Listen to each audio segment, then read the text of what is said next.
evening. Good morning. Nicole, welcome to the Amorian Bakery. Your thank you video is going to be showing how to make some old world bread that you have expressed some interest in. So, if we're ready to go, this is what you first need to do.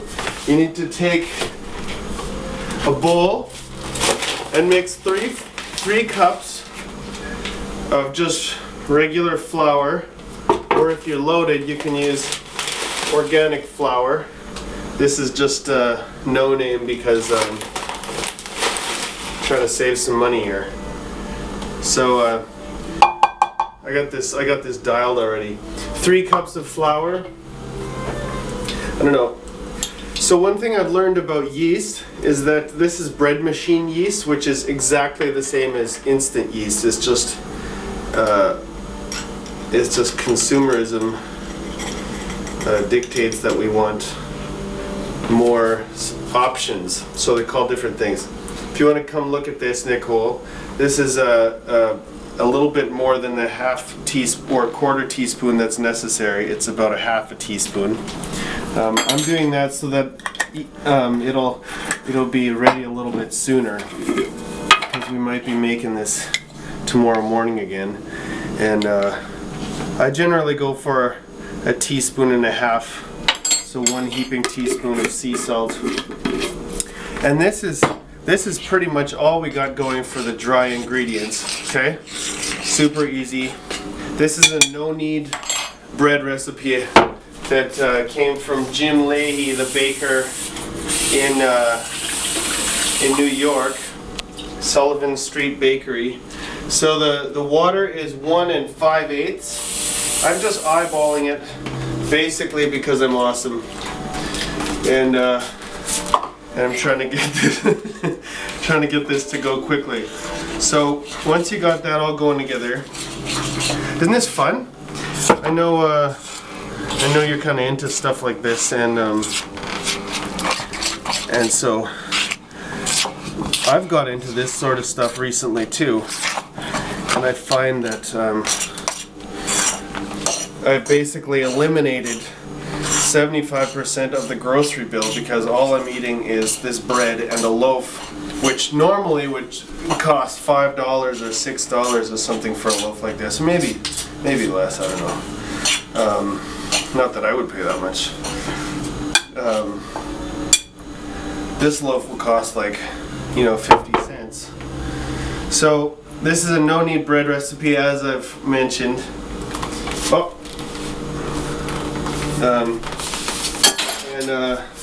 And this is basically all that happens. We'll get some light on there. So this gets stopped like that. Now, instead of kneading it, we're just going to cover it up with plastic wrap, and this is going to sit for 24 hours. Okay? This thank you video is going to be 24 hours long, and you're going to be exhausted watching it all. And we need a good 24-hour hang anyway. Okay, here we go. Okay, well, my advice would be to get wide enough plastic wrap. Okay, so check this out. Bit of a drum. Now, Nicole, come over here. I'm going to let this sit for 24 hours and I'm going to make it tomorrow morning. But here's one that I got going this morning. So as you can see, the volume of the two it's already doubled at least. But this will actually start pressing against there and get really, really big, especially if you use warmer water. If you use warmer water when you're putting it in there, the yeast acts a little quicker. I like to get this going pretty fast. Now, here's another thing going on. I've got another loaf. I've got another loaf right here. Check this out. It's ready to go in the oven. So what we're gonna do, once you got that 24 hours waited and this thing is pressed up here, you kind of fold it a couple times and let it sit under just a normal dishcloth, and you preheat the oven to 450. Let's say 450. You can do less, you can do more. I've done a few recently at 450, but you know what you do when you're preheating the oven is you put this cast iron pot in there, so like a French oven, and you preheat it for at least half an hour. Okay, so this thing is cooking hot right now. We want to do that because the moisture is going to stay in there with the lid. So here I'm going to get my hands a little bit dirty.